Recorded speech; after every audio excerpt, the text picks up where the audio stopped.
Sabe, tem uma pergunta que eu acho fascinante. Manda. Como que a base de, tudo que a gente usa hoje, Google, inteligência artificial, O corretor automático de celular. exato, o corretor, como que tudo isso pode ter sido criado por um matemático russo do século XIX? Um cara que nunca nem viu um computador na vida. Nunca. E tem mais, que ele tenha feito isso analisando um poema clássico. Parece ficção, né? Mas é a história de um homem chamado Andrei Markov. E é uma história que vai muito, mas muito além da matemática.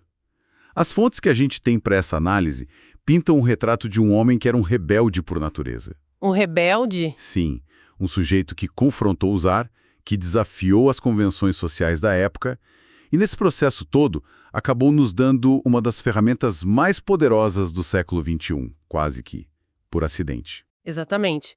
Então a nossa missão hoje é essa, né? Entender esse homem e a sua ideia. Vamos mergulhar nas fontes que detalham a vida do Andrei Markov para descobrir como a personalidade dele, essa coisa contestadora, o levou a conectar a poesia russa com a tecnologia que hoje, assim, define o nosso mundo, como o ChatGPT. E essa é uma conexão que mostra como a ciência de verdade funciona, sabe? Não é um caminho retinho, linear. Muitas vezes a grande descoberta nasce de uma inquietação, de alguém que olha para uma verdade que todo mundo aceita e pergunta: peraí, será que é assim mesmo? Então vamos começar por essa inquietação. Quem era Andrei Andreiovich Markov? Ele nasceu em 1856, lá em Ryazan, na Rússia. E a infância dele, segundo as fontes, não foi nada fácil. Não mesmo. Saúde frágil, precisou usar muletas até os 10 anos de idade. E na escola ele já era peculiar, para dizer o mínimo. Peculiar como? Um gênio absoluto em matemática. E um aluno medíocre em quase todo o resto. Ah, o clássico. Isso já nos dá uma pista da personalidade dele, né? Focada, talvez um pouco obsessiva. Ele simplesmente não perdia tempo com o que não lhe interessava. E esse foco deu resultado muito cedo. Muito cedo. Ainda no ginásio, ele escreveu o primeiro artigo de matemática dele. O resultado em si, a matemática ali, não era algo inédito, mas o trabalho chamou a atenção dos professores da Universidade de São Petersburgo. Que era o grande centro matemático da Rússia na época. Exato. Foi a porta de entrada dele. E quando ele finalmente entrou na universidade, em 1874, ele encontrou um mentor importantíssimo. Um cara chamado Pafnut Chebyshev. Ah, Chebyshev foi fundamental. Ele tinha essa filosofia de incentivar os alunos a serem pesquisadores de verdade, a investigar problemas novos. E o Markov floresceu nesse ambiente. A tese de mestrado dele, de 1880, que na época era o equivalente a um doutorado... Nossa, essa tese é lendária. Pois é.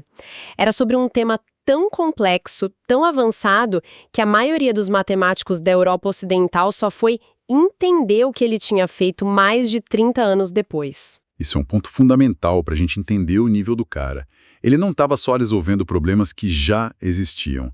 Ele estava operando nas fronteiras do conhecimento, num lugar onde pouquíssima gente conseguia acompanhar o raciocínio dele. E essa atitude de ir além do convencional se refletia em tudo, né? Na vida pessoal, na carreira. Em tudo. Ele era um homem de princípios extremamente rígidos, tanto na matemática quanto fora dela. Isso fica muito claro na vida profissional dele. Como professor, as fontes descrevem ele como brilhante, mas... extremamente exigente. Exato. As aulas dele eram dificílimas, focadas num rigor lógico absoluto.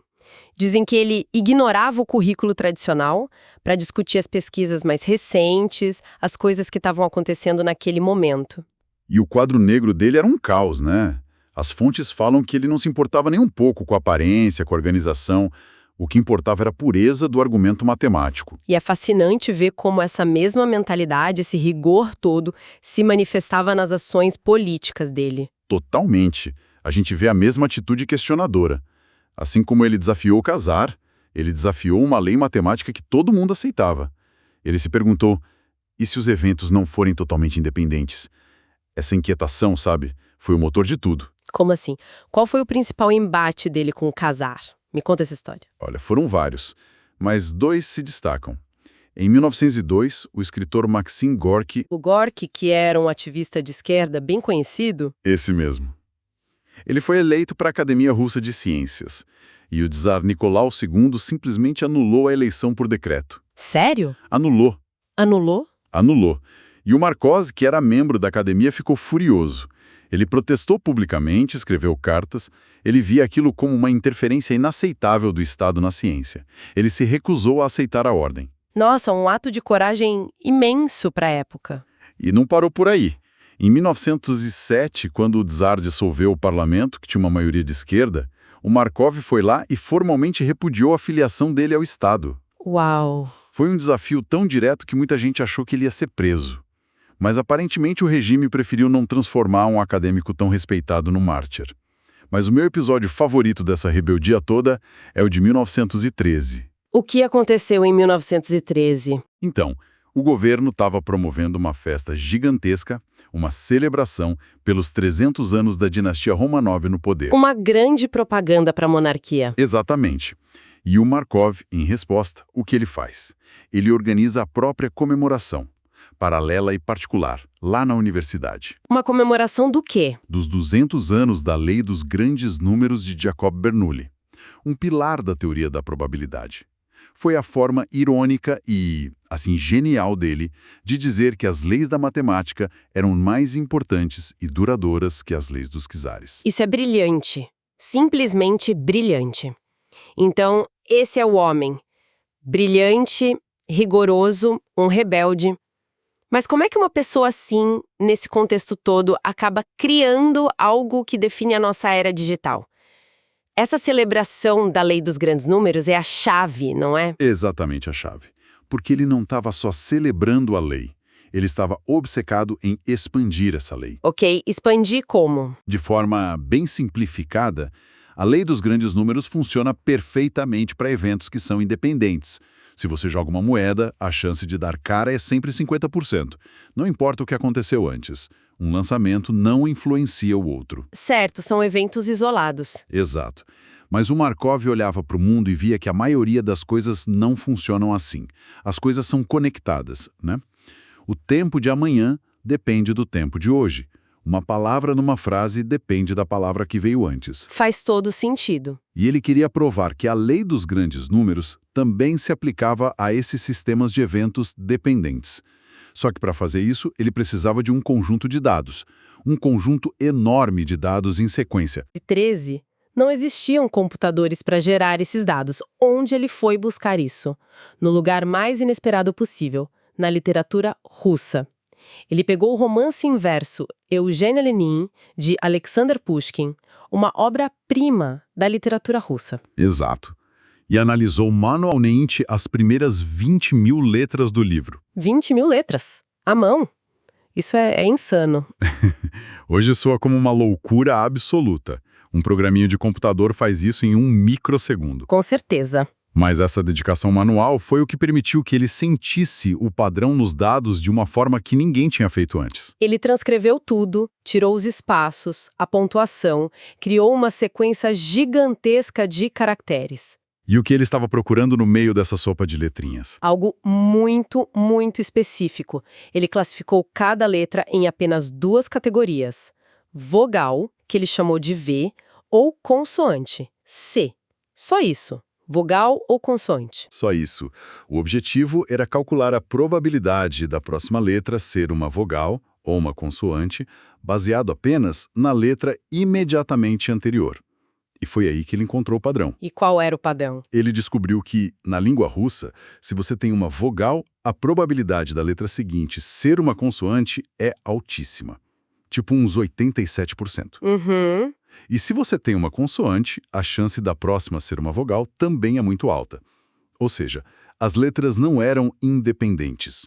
O estado atual, a letra de agora, influenciava fortemente o estado futuro, a próxima letra. E essa ideia de que o próximo passo depende apenas do passo atual, essa é a essência do que a gente chama hoje de cadeia de Markov, certo? Exatamente.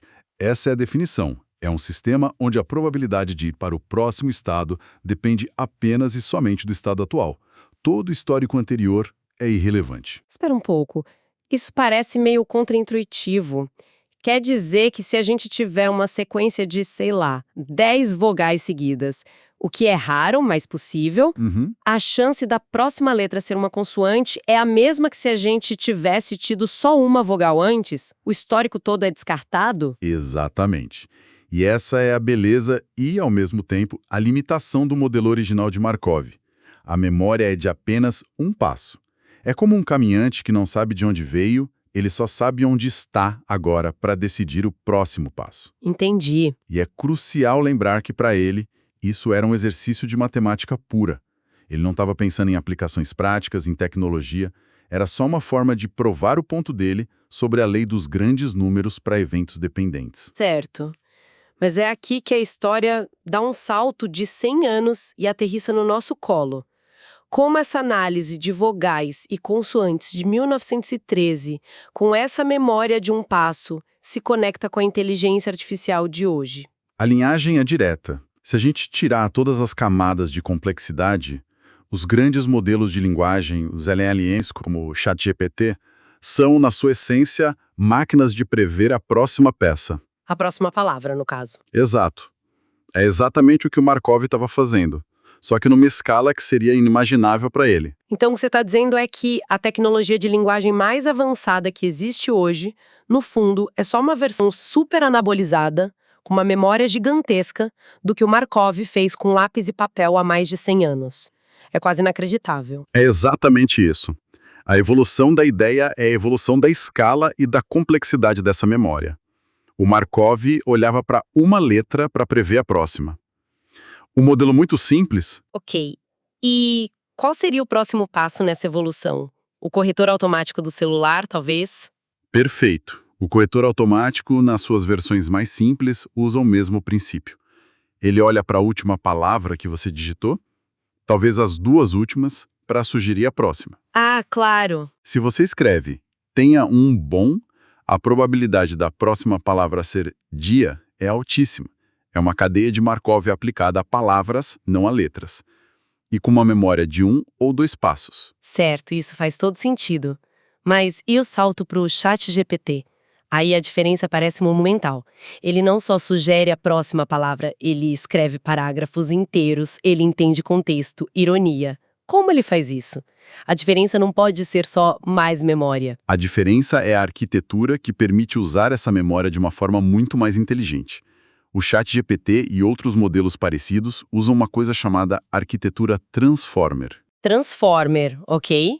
O que isso significa em termos simples? A cadeia de Markov olha para trás, para o vizinho imediato. O Transformer consegue olhar para a frase inteira, ou até para parágrafos inteiros de uma só vez. Ah, Ele não analisa só a palavra anterior. Ele calcula a importância e a relação de todas as palavras umas com as outras, não importa a distância entre elas na frase. Ele entende que na frase "o robô pegou a maçã e a comeu", a palavra "a" se refere à maçã e não ao robô. Essa capacidade de pesar o contexto de forma ampla é o que cria a fluidez e a coerência que a gente vê.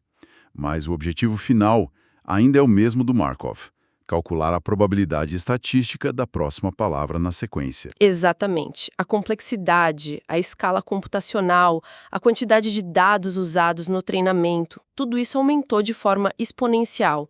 Mas o princípio fundamental, o de prever o próximo item com base nos itens anteriores, foi estabelecido por ele.